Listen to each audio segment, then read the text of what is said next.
I occasionally have rants, R-A-N-T-S, that I do on Instagram and Facebook. But this video that I'm making now is not a rant. It's a cry in desperation.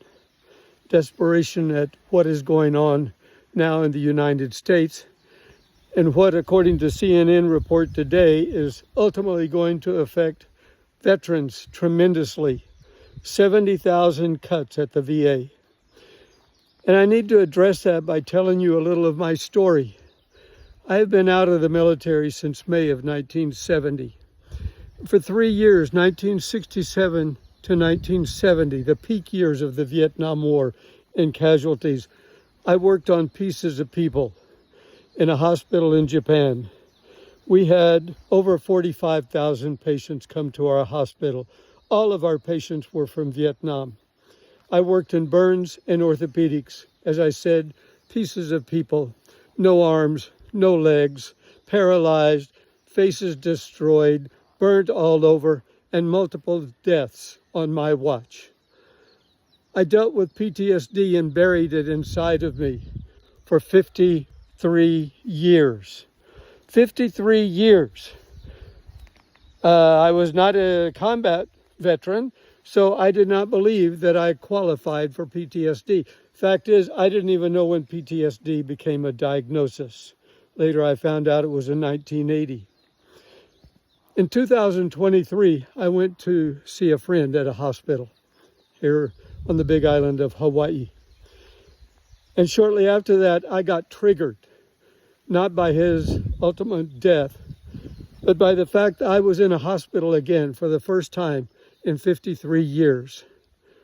I was triggered bad. I was going through the same symptoms that I had suffered right after I got out of the military in 1970.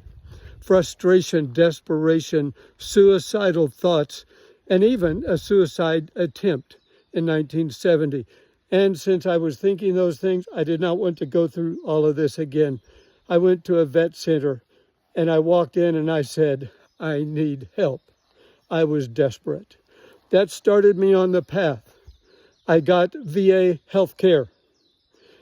I went through the strenuous, let me emphasize, the strenuous process of demonstrating to the VA that I had suffered PTSD all these years. I had to write a stressor statement that even if I read it today, causes me to break down and cry, remembering the people that I could not save in 1967 through 1970. I'm saying this because today I'm in a crisis again. I'm going to have surgery, not major surgery, but I'm going to have surgery tomorrow. And I'm going back into the hospital. And that frightens me. You can hear it in my voice because that's what happened to me when I went to see my friend. And I do not want to go down this route again.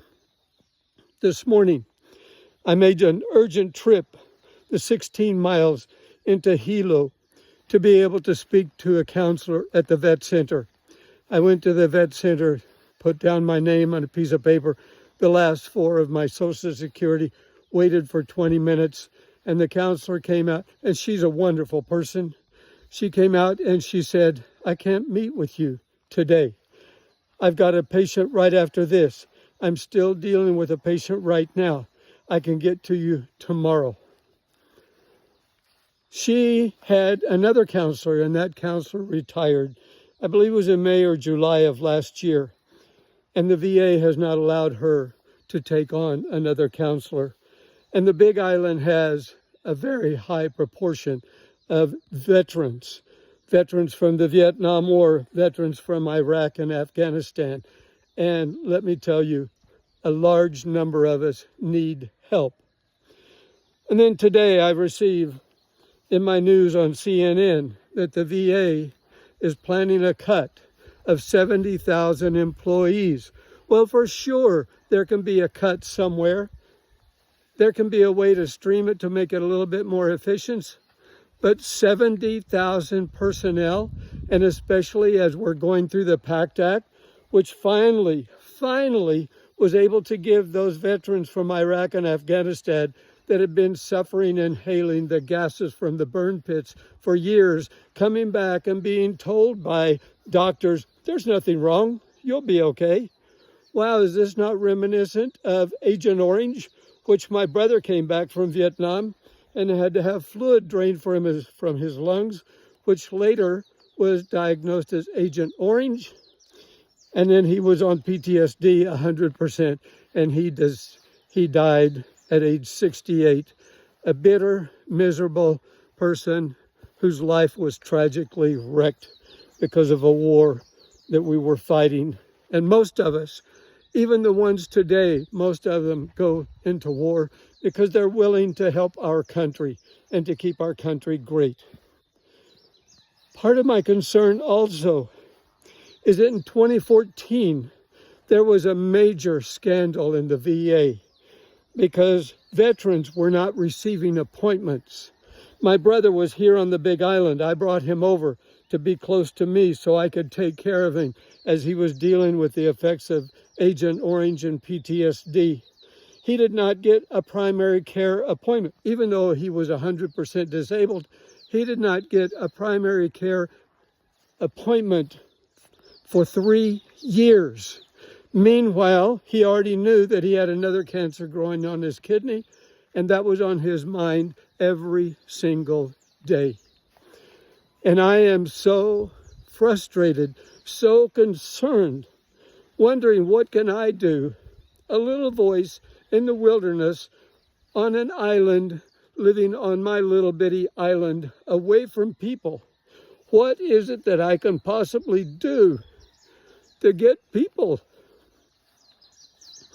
to come to arms and take care of the veteran? Make sure we're taken care of. As I told you at the beginning, this is not a rant. It's a plea of desperation. Do not abandon us. We, Vietnam veterans, were abandoned in 1970s with the pullout of Vietnam. My Iraqi and my Afghanistan veteran friends were abandoned as well. And we finally feel we can get some support through our VA, through our opportunities to seek counseling when we need it. And the possibility is that that may be shuttered. Please help. Thank you.